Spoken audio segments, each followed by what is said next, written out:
किसी भी एग्जाम में मेरिट लिस्ट में आने के लिए जो इंपॉर्टेंट चीज होता है वो है उस एग्जाम के बारे में प्रॉपर इंफॉर्मेशन रहना, like recruitment procedure, exam syllabus, pattern, ये सब कुछ। इसीलिए मैंने इस वीडियो का टॉपिक चुना है जो upcoming RRB ALP recruitment exam होगा उस एग्जाम का सिलेबस। एक प्रॉपर सिलेबस आपको बताऊंगा, जो सिलेबस पकड़ के अभी से आप प्रिपरेशन लेंगे तो उम्मीद है मेरिट लिस्ट में आपका नाम आ ही जाएगा। एग्जाम सिलेबस समझने से पहले एग्जाम पैटर्न के बारे में इंफॉर्मेशन रहना मैंडेटरी है। आरआरबी एएलपी रिक्रूटमेंट प्रोसीड्योर में टोटल 4 स्टेज में एग्जाम कंडक्ट किया जाते हैं। फर्स्ट में सीबीटी ऑन, सेकंड में सीबीटी 2, थर्ड में साइको, देन मेडिकल। पार्ट जो सीबीटी 2 है इसमें 2 पार्ट है, part A and part B. Psycho and medical जो टेस्ट है, मेडिकल टेस्ट का तो आपके हाथ में कुछ नहीं है, ये तो आपके फिटनेस के ऊपर है। साइको का सिलेबस बाद में देखेंगे, ये अलग सिलेबस है। इस वीडियो में सीबीटी ऑन एंड सीबीटी 2 का पार्ट इन डिटेल्स देखेंगे। So hello and welcome to my channel guys, मेरा नाम है सुखदीप। करेंटली इंडियन रेलवेज में एज एन एएलपी काम कर रहा हूँ। एग्जाम सिलेबस समझने में आसानी के लिए मैंने टेबल के साथ एक कंपैरिजन किया है CBT one and CBT 2 part A का।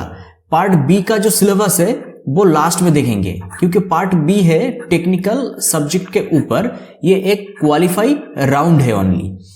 सीबीटी ऑन में जो सिलेबस मैथमेटिक्स का, जीआई रीजनिंग का, जनरल अवेयरनेस, करंट अफेयर्स का, ये तीनों का सिलेबस सीबीटी 2 पार्ट ए के सिलेबस से एग्जैक्ट सेम है। मतलब क्या, आप सीबीटी ऑन में जो सिलेबस प्रैक्टिस करेंगे सीबीटी ऑन एग्जाम के लिए, वही सिलेबस आपको सीबीटी 2 में भी मिलेगा। इसलिए सीबीटी 2 पार्ट ए के लिए अलग से आपको मतलब अलग से कुछ पढ़ना नहीं है, इस पार्ट को ही कंटिन्यू करना है।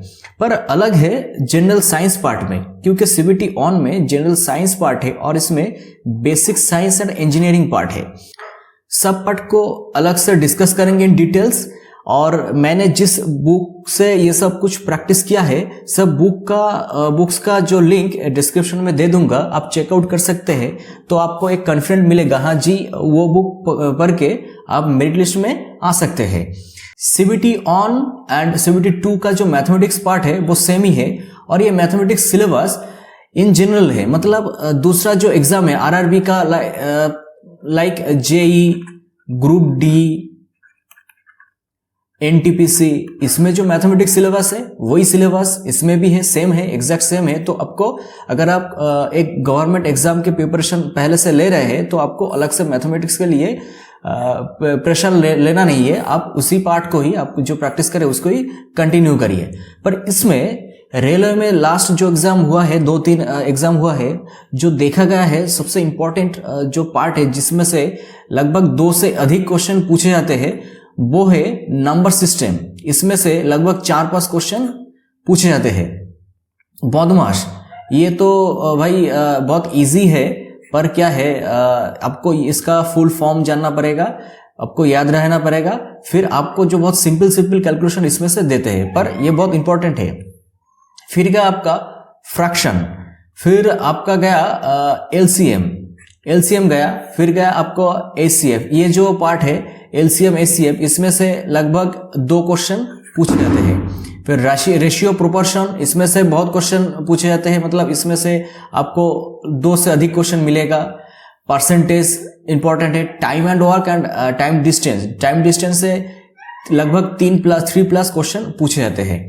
Simple compound interest, profit loss, ये जो पार्ट है भाई, ये पार्ट में आपको लगभग 4 से 5 क्वेश्चन देखने के लिए मिलेगा इस पार्ट से।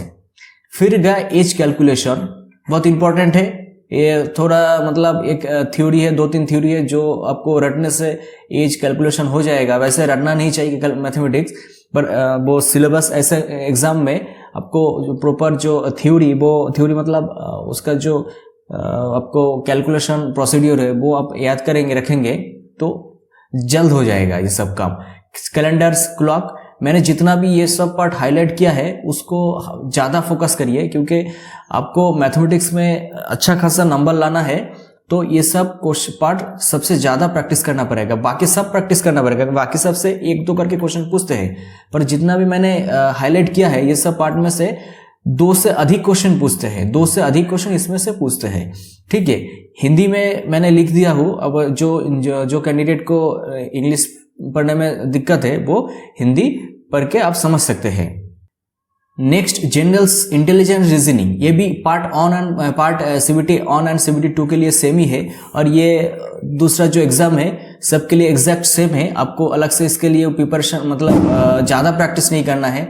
दूसरे एग्जाम में जिस टाइप से प्रैक्टिस किया है उसको कंटिन्यू करिए। पर रेलवे में क्या है, आप लास्ट जो 3-4 एग्जाम हुआ है उसमें देखा गया है स्टेटमेंट, एजम्पशन एंड आर्गुमेंट्स, ये जो चैप्टर है मतलब ये जो टॉपिक है इसमें से बहुत क्वेश्चन पूछे जाते हैं। लगभग मतलब किसी एग्जाम में 5, किसी एग्जाम में 6 क्वेश्चन पूछे जाते हैं। और वो एक क्वेश्चन क्या है, मतलब 3, 4, 5 लाइन का क्वेश्चन है, आपको पढ़ने में ही टाइम लग जाएगा, समझने में, पढ़ के समझने में ही टाइम लग जाएगा।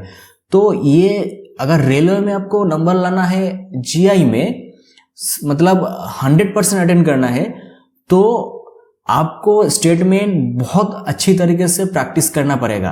विदाउट प्रैक्टिस ये नहीं होगा, क्योंकि अगर 30 मार्क्स का GI आपको देगा तो अगर स्टेटमेंट, आर्गुमेंट ये चैप्टर आपसे नहीं हो पाएगा तो लगभग 24-25 आप ही अटेंड कर पाएंगे, इससे ज़्यादा अटेंड नहीं कर पाएंगे। और ये अगर आपको बहुत अच्छे तरीके से आपको प्रैक्टिस हो गया तो आप सब अटेंड कर पाएंगे। फिर रिलेशनशिप पार्ट गया। रिलेशनशिप बहुत इंपॉर्टेंट है, इससे से भी 2-3 क्वेश्चन पूछते हैं। और बाकी जो डाटा इंटरप्रिटेशन, सफिशिएंसी, इसमें कंक्लूजन डिसीजन, ये कंक्लूजन डिसीजन भी बहुत ये भी बहुत इंपॉर्टेंट है। फिर गया डायरेक्शन तो बहुत इजी है पर आपको प्रैक्टिस करना पड़ेगा, थोड़ा बहुत प्रैक्टिस करने से ये कंप्लीट हो जाएगा। कोडिंग, डिकोडिंग ये सब बहुत आसान है, पर क्वेश्चन बहुत पूछते हैं। नंबर सीरीज, ये तो लगभग 3 से 4 क्वेश्चन इससे पूछते हैं। जितना भी मैंने हाईलाइट कर दिया है ये सब कुछ मतलब ज़्यादा प्रैक्टिस करें, बाकी सब प्रैक्टिस करें। इसमें ये जितना भी मैंने हाईलाइट किया इसमें 2 से अधिक क्वेश्चन इसमें पूछते हैं। हिंदी में भी लिख दिया हूँ, आप पढ़ के देखिए, इसका भी बुक डिस्क्रिप्शन में दे दिया हूँ। नेक्स्ट देखते हैं जनरल साइंस। जनरल साइंस का जो पार्ट है 10th स्टैंडर्ड का है, ये CBT 2 CBT ऑन के लिए है। फिजिक्स, केमिस्ट्री, लाइफ साइंस, ये पार्ट में से आपको फिजिक्स में लाइट एंड इलेक्ट्रिसिटी सबसे ज़्यादा प्रैक्टिस करना पड़ेगा। इसमें से ही आधे क्वेश्चन लाइट एंड इलेक्ट्रिसिटी से, मतलब आधे नहीं, बहुत क्वेश्चन इसमें पूछते हैं। केमिस्ट्री में आपको केमिकल फॉर्मूला के बारे में अच्छे से प्रैक्टिस करना पड़ेगा। लाइफ साइंस में से आपको जो ब्लड गया, फिर गया आपका गया ह्यूमन बॉडी का जो पार्ट है, ये सब कुछ आपको ज़्यादा प्रैक्टिस करना पड़ेगा अगर साइंस में अच्छा खासा नंबर लाना चाहते हैं। सब कुछ पढ़िए 10th स्टैंडर्ड में, जो किसी भी बुक पकड़ के शुरू करिए, जो सिलेबस है वही है। वो एनसाइक्लोपीडिया अरिहंत का जो बुक है, ये बुक आप पूरा कंप्लीट करिए, आपको 100% मतलब अप्रॉक्सीमेटली 100% क्वेश्चन इधर से ही आपको सॉल्व हो जाएगा। फिर बेसिक साइंस CBT 2 के लिए ये बेसिक साइंस और इंजीनियरिंग। बेसिक साइंस में से देखिए ये तो जनरल साइंस का ही पार्ट गया, जैसे यूनिट मेजरमेंट, मास, वेट, डेंसिटी, ये सब कुछ, बेसिक इलेक्ट्रिसिटी, हीट, ये सब कुछ गया। पार्ट ए का आपका पार्ट CBT ऑन का जो जनरल साइंस का पार्ट है वही पार्ट गया इधर। अलग है आपका जो एनवायरमेंटल एजुकेशन, IT लिटरेसी, ये अलग से देखना पड़ेगा आपको। पर इंजीनियरिंग में से आपको इंजीनियरिंग ड्राइंग ये प्रैक्टिस करना पड़ेगा। मैंने डिस्क्रिप्शन में इसका भी, जिस बुक से मैंने ये प्रैक्टिस किया है उसका लिंक दे दूंगा। बहुत मतलब एकदम छोटा बुक है, पर उसमें लगभग आपको LP क्रैक करने के लिए जो क्वेश्चन पूछेगा उसमें से आप सॉल्व कर पाएंगे। ठीक है, और बाकी सब कुछ इधर देखिए। और लास्ट में क्या है, जनरल अवेयरनेस, करंट अफेयर। इसका सिलेबस भाई क्या ही बताऊँ, क्योंकि ये तो बहुत लॉन्ग सिलेबस है इसका कोई एक्चुअल में सिलेबस ही नहीं है।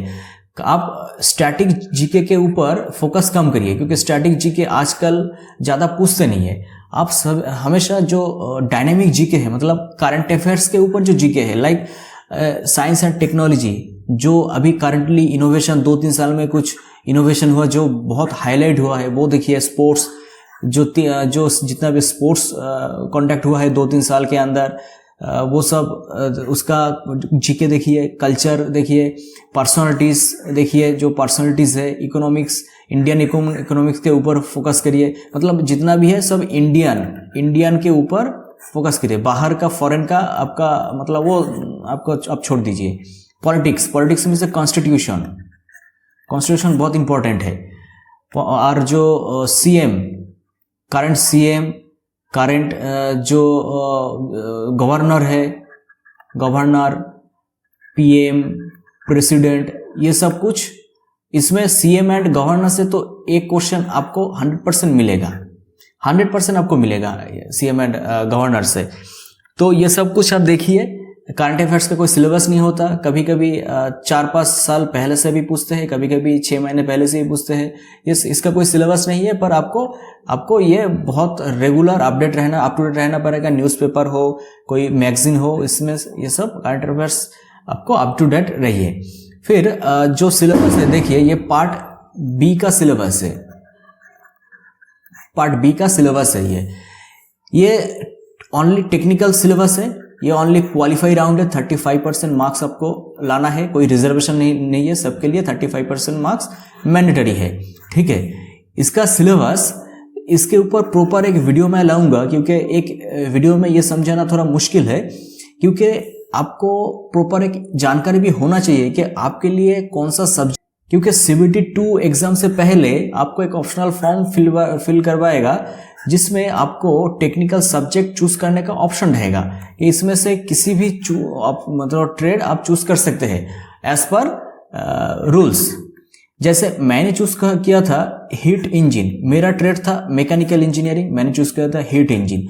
लगभग मैंने 80% से ऊपर मार्क्स गेन किया CBT 2 पार्ट बी में। इसीलिए प्रॉपर आपको एक स्ट्रैटेजी के साथ आपको इन्फॉर्मेशन कैसे चूज करेंगे ये भी आपको देना पड़ेगा, इसलिए इसके ऊपर एक प्रॉपर वीडियो लाएंगे।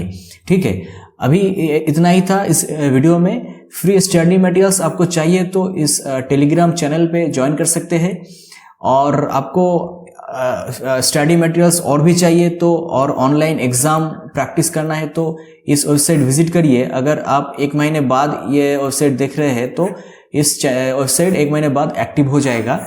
आप इस वेबसाइट से भी फ्री स्टडी मटेरियल के साथ ऑनलाइन एग्जाम प्रैक्टिस कर सकते हैं। ये वीडियो आपको अगर इंफॉर्मेटिव लगा तो लाइक कर सकते हैं, डिसलाइक कर सकते हैं अगर अच्छा नहीं लगा, और सब्सक्राइब भी कर सकते हैं। सो थैंक्स फॉर वॉचिंग, मिलते हैं नेक्स्ट किसी वीडियो में।